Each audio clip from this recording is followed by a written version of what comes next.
Hello students, Maths Class 6 Exercise 1.2 Question number 5.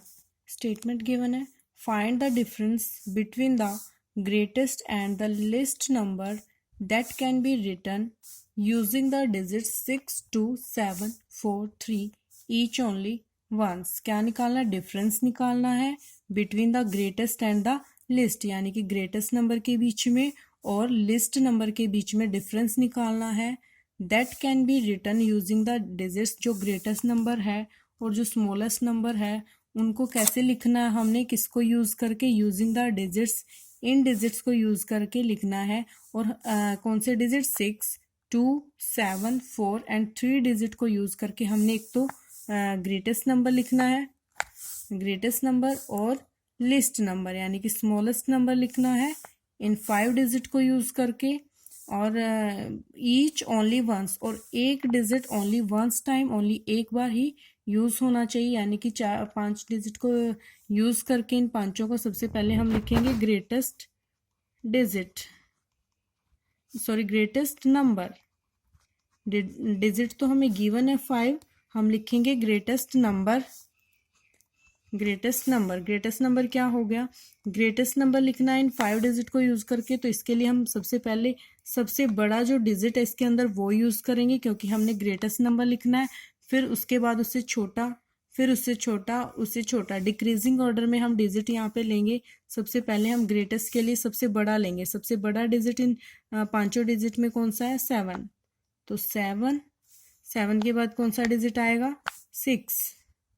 6 के बाद आएगा 4, 4 के बाद 3 एंड 2, ये आएगा. ये बन गया हमारा ग्रेटेस्ट नंबर. इन पांचों डिजिट को यूज़ करके ये हमारा ग्रेटेस्ट नंबर बन गया.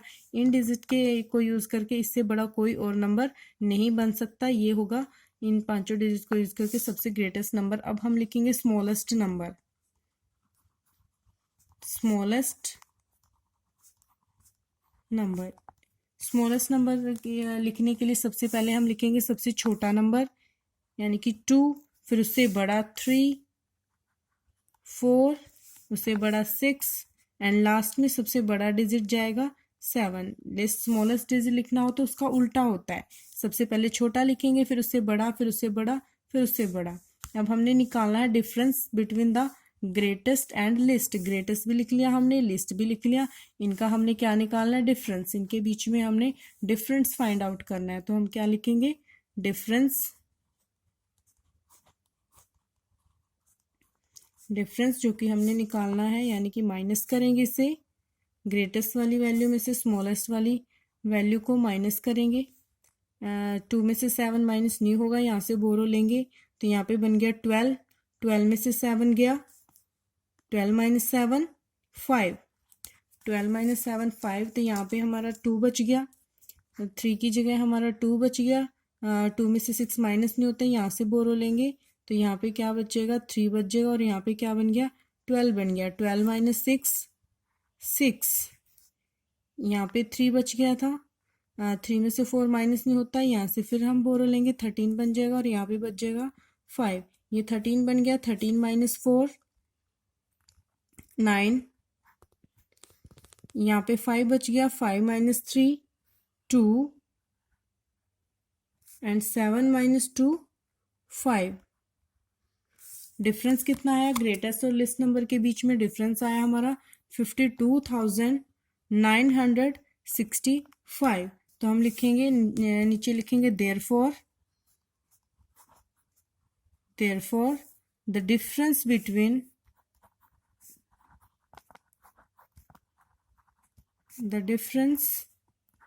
बिटवीन यानी कि जो डिफरेंस है, अंतर है किस किस के बीच में, between the greatest and smallest number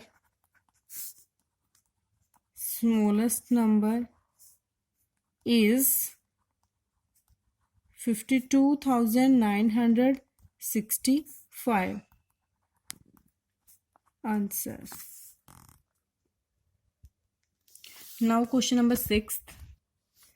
Statement given है, a machine on an average manufactures 2825 screws a day. कोई मशीन है वो क्या बनाती है, उसकी मशीन की एवरेज दी है, मैन्युफैक्चर करती है, बनाती है, प्रोड्यूस करती है, पैदा करती है 2825 स्क्रूज ए डे. एक दिन में वो कितने स्क्रू क्या होती है, कील होती हैं, लोहे की कीलें जो यूज़ करते हैं, वो बनाती है एक मशीन. एक दिन में, कितने दिन में, एक दिन में इतनी कील, इतने स्क्रू वो बनाती है. 2825 स्क्रूज एक दिन में वो मशीन बनाती है. हाउ मैनी स्क्रूज, क्वेश्चन क्या पूछा है, how many screws did it produce, यह कितनी स्क्रू प्रोड्यूस करेगी in the month of January 2006. Question पूछा गया कि हाउ मैनी कितने स्क्रू डिड इट प्रोड्यूस, वो जो मशीन है वो प्रोड्यूस करेगी in the month of January 2006. 2006 में के ईयर में, जो जनवरी के मंथ में, वो मशीन कितने स्क्रू बनाएगी, जबकि एक दिन में वो इतने स्क्रू, एवरेज उसकी दी है कि एक दिन में जो मशीन है इतने स्क्रू बनाती है, तो वो जनवरी 2006 वाले मंथ में कितने स्क्रू बनाएगी. तो हमें वैल्यू जो हमारी गिवन है वो किस में है, डे में, यानी कि एक दिन में बनाती है, डे में गिवन है. और यहाँ पे हमने निकालने की जनवरी मंथ में, तो सबसे पहले हम जो मंथ ऑफ जनवरी है उसको हम डेज में कन्वर्ट करके लिखते हैं कि डेज इन जनवरी. जनवरी में कितने दिन होते हैं, 31 डेज. कितने डेज होते हैं, 31. अब हमें डेज पता लग गया, यानी कि हमने अब क्या निकालना है कि 31 डेज में जो मशीन है वो कितने स्क्रू प्रोड्यूस करेगी. वही पूछा था, जनवरी में कितने स्क्रू प्रोड्यूस करेगी, और जनवरी में डे कितने होते हैं, 31 डे. तो 31 डे में जो मशीन है वो कितने स्क्रू प्रोड्यूस करेगी, ये हमने निकालना है. तो हम पहले निकालते हैं, गिवन है हमें, सबसे पहले जो चीज़ गिवन है हम वो लिखेंगे, screws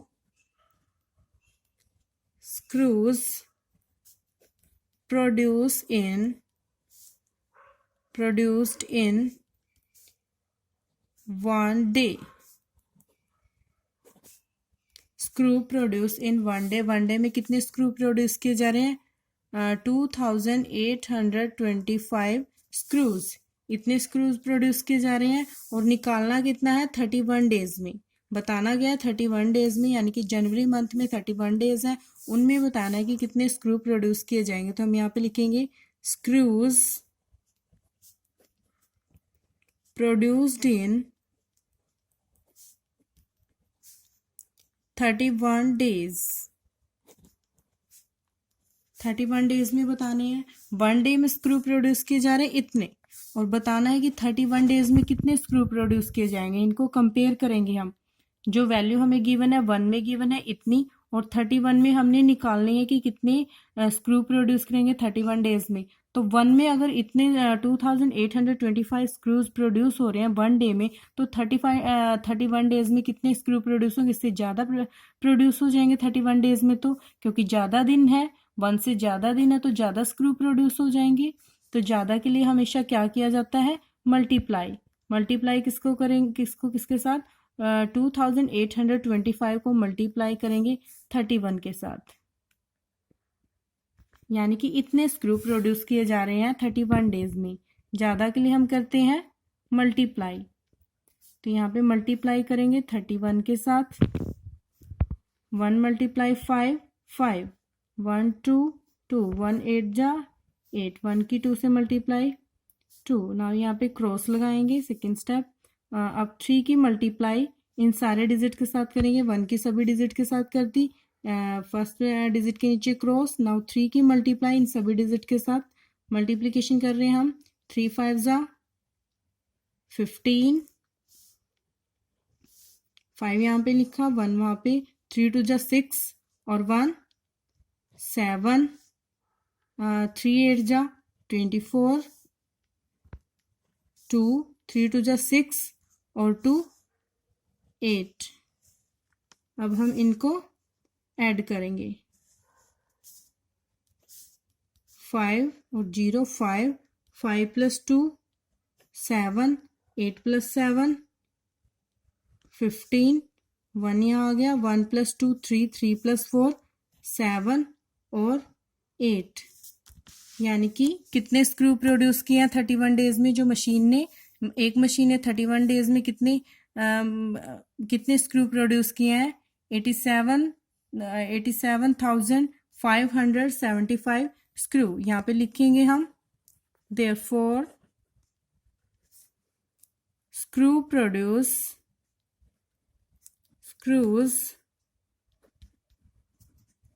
produce in January 2006 is 87,575 screws. यानी कि जनवरी 2006 में इतने स्क्रूज प्रोड्यूस हुए हैं। ये क्या है हमारा आंसर।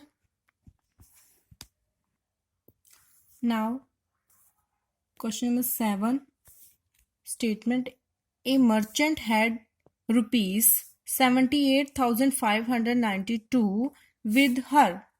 एक मर्चेंट है, एक व्यापारी है, उसके पास कितने रुपीस है? 78,592 रुपीस उसके पास है। She placed an order for purchasing 40 radio sets at ₹1200 each. उसने क्या किया? शी प्लेस्ड एन ऑर्डर, उसने एक ऑर्डर दिया है फॉर परचेज मतलब खरीदने के लिए 40 रेडियो सेट। जो वो मर्चेंट है उसने ऑर्डर दिया है 40 रेडियो सेट खरीदने के लिए। 40 रेडियो सेट मतलब वो खरीदना चाहती है एट ₹1200 ईच, यानी कि एक रेडियो सेट की कॉस्ट कितने रुपीस है? 1200 रुपीस। किसकी? ईच, क्योंकि यहाँ पे क्या दे रखा है हमें? ईच, यानी कि एक रेडियो सेट की कॉस्ट हमें दी है 1200, ना कि 40 रेडियो सेट की। ईच रेडियो सेट यानी कि एक रेडियो सेट की कॉस्ट है 1200। तो खरीदे कितने रेडियो सेट है? उसने परचेज किया 40 रेडियो सेट। हाँ जी, तो नाउ क्वेश्चन क्या पूछा जा रहा है? How much money will remain with her after the purchase. कितने रुपए, कितनी मनी बच जाएगी उनके पास आफ्टर द परचेज। वो जो 40 रेडियो सेट खरीदने के बाद उनके पास कितनी मनी बच जाएगी, जबकि स्टार्टिंग में उनके पास इतने पैसे हैं। तो हम सबसे पहले जो हमें 1 रेडियो सेट की कॉस्ट दी है, पहले तो हम 40 रेडियो सेट की कॉस्ट निकालेंगे, क्योंकि ये तो हमें 1 रेडियो सेट की कॉस्ट दिया है। 40 रेडियो सेट की कॉस्ट निकालेंगे। 40 रेडियो सेट की कॉस्ट निकालने के बाद वो हमारी टोटल कॉस्ट आ जाएगी। उस टोटल कॉस्ट यानी कि जो मनी है वो उसने टोटल कॉस्ट, उसको हम टोटल मनी में से माइनस करेंगे, तो वो हमारी क्या बचेगी? जो मनी रिमेनिंग है वो हमारी रह जाएगी। तो हाँ जी, सॉल्यूशन स्टार्ट करते हैं। ये मर्चेंट हैड ₹78,592। सबसे पहले हम कॉस्ट निकालेंगे, रेडियो की कॉस्ट निकालेंगे। 40 रेडियो सेट के लिए कॉस्ट निकालेंगे, तो हम लिखेंगे cost of 1 radio set. 1 radio set, cost of 1 radio set is equal to 1200 rupees, 1200 rupees. और रेडियो सेट परचेज कितने किए उन्होंने? 40 रेडियो सेट। तो कॉस्ट ऑफ 40 रेडियो सेट्स, 1 की कॉस्ट कितनी है? 1200 है। तो 40 रेडियो सेट की कॉस्ट कितनी होगी?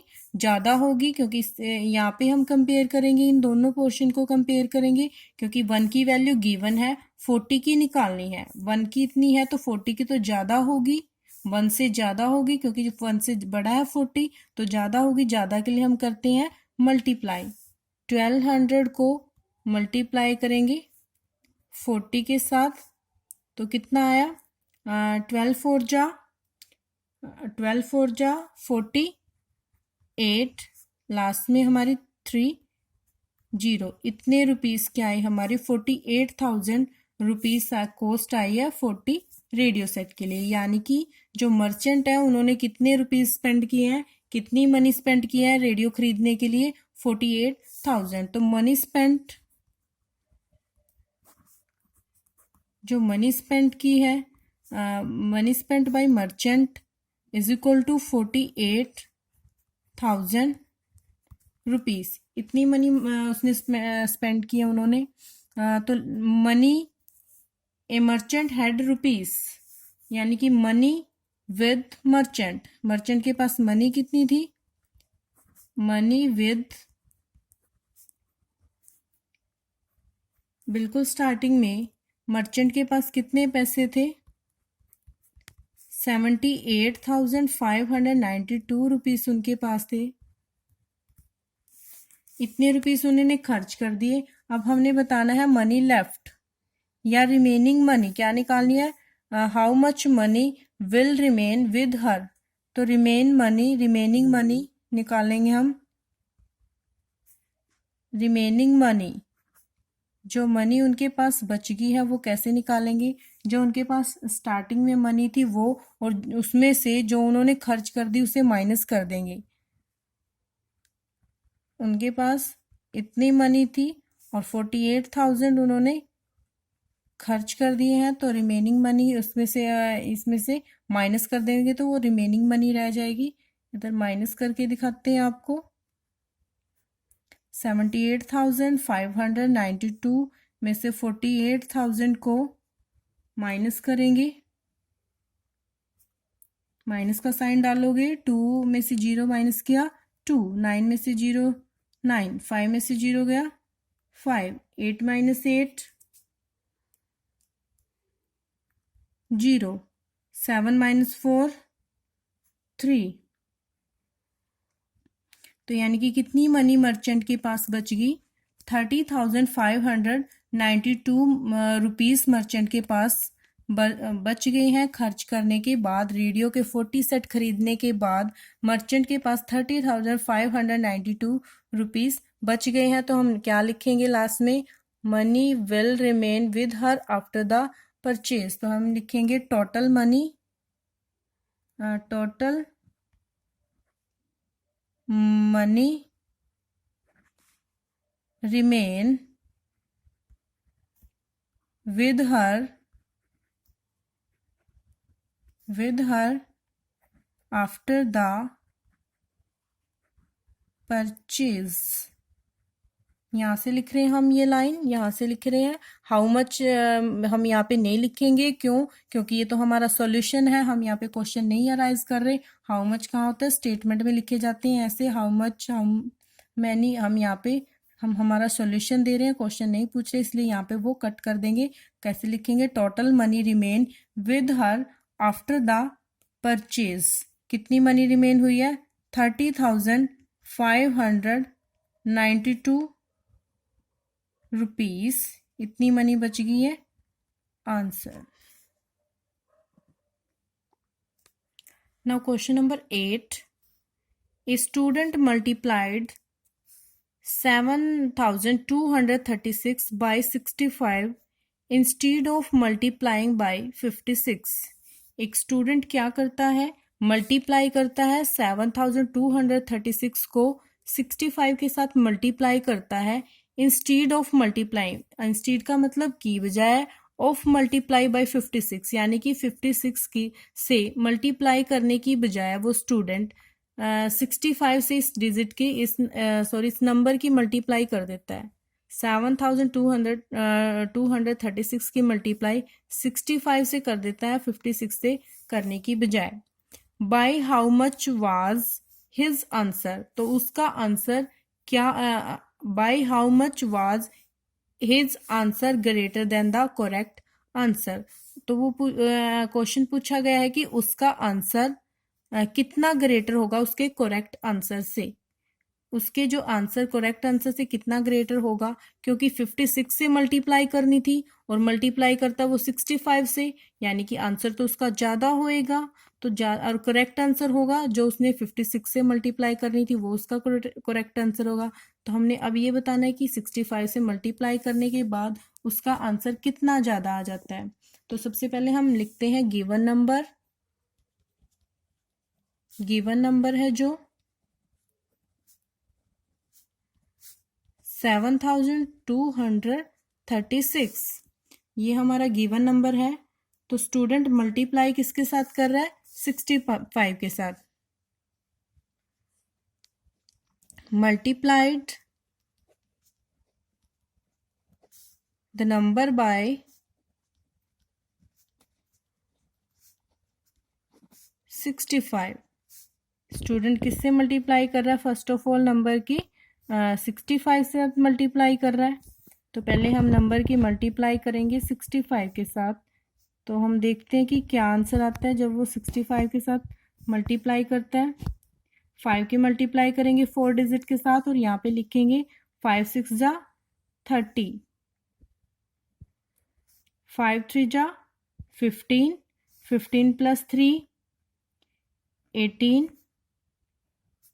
5 2 जा 10, 10 और 1 11, 1 कैरी, 5 7 जा 35 और 1 36।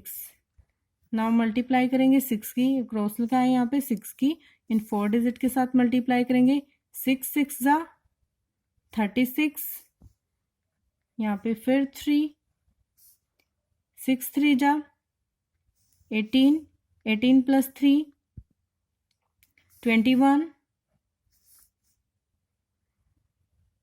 2, 6 2 जा 12, 12 प्लस 2 14, यहाँ पे 1, 6 7 जा 42, 42 और 1 43। अब इन्हें प्लस कर देते हैं।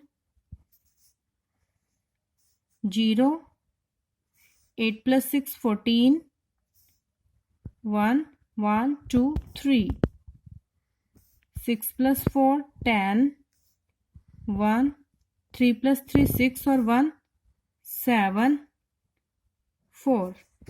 यानी कि जब स्टूडेंट ने मल्टीप्लाई किया नंबर को 65 से तो हमें क्या मिलता है?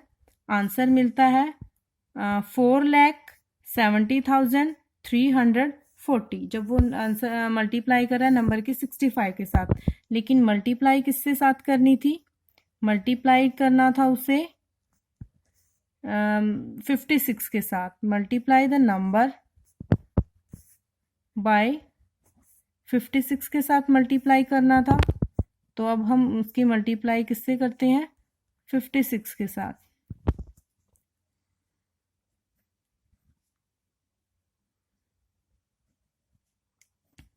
मल्टीप्लाई करेंगे 56 के साथ, 6 6 जा 36, 6 3 जा 18, 18 प्लस 3 21, 6 2 जा 12, 12 प्लस 2 14, 6 7 जा 42, 42 प्लस 1 43। यहाँ पे क्रॉस। नाउ नेक्स्ट डिजिट के साथ जो नेक्स्ट सेकेंड डिजिट है उसकी चारों डिजिट के साथ मल्टीप्लिकेशन करेंगे।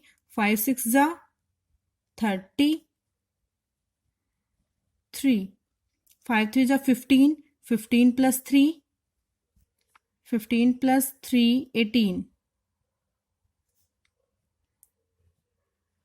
1 5 2 जा 10, 10 और 1 11, 1 कैरी, 5 7 जा 35 और 1 36।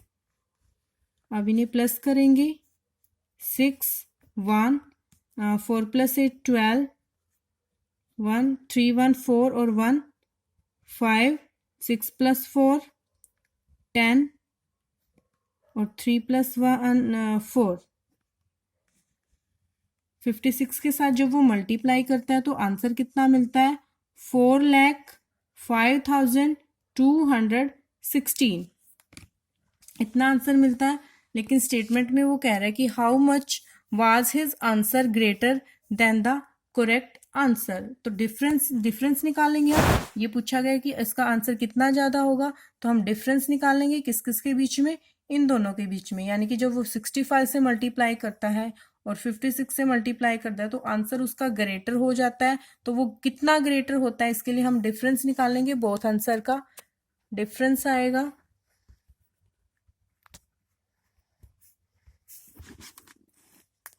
जो 65 से मल्टीप्लाई करने के बाद वैल्यू मिली है हमें वो ज़्यादा है, 4,70,340। उसमें से हम माइनस करेंगे 4,05,216, उसमें से माइनस कर देंगे। जीरो में से 6 माइनस नहीं हो गई, यहाँ से बोरो लेंगे तो यहाँ 3 बच जाएगा। 10 माइनस 6 4, 3 में से 1 गया 2, यहाँ 3 में से 2 गए 1, यहाँ फिर बोरो लेंगे 6 बच जाएगा, यहाँ पे 10 बन गया, 10 में से 5 गए 5, नाउ 6 में से 0 माइनस करेंगे 6, 4 में से 4 माइनस करेंगे 0। तो डिफरेंस कितना है हमारा 65,124, यानी कि 65 से मल्टीप्लाई करने के बाद 56 से मल्टीप्लाई करने के बाद जो आंसर आते हैं उनका डिफरेंस आया हमारा। तो वैल्यू कितनी ग्रेटर आई है 65,124। और लास्ट में हम लिखेंगे, हमें क्वेश्चन पूछा गया था कि his answer greater than the correct answer, by how much was his answer greater than the correct answer. तो हम लिखेंगे यहाँ पे therefore his answer therefore his answer was greater than the correct answer by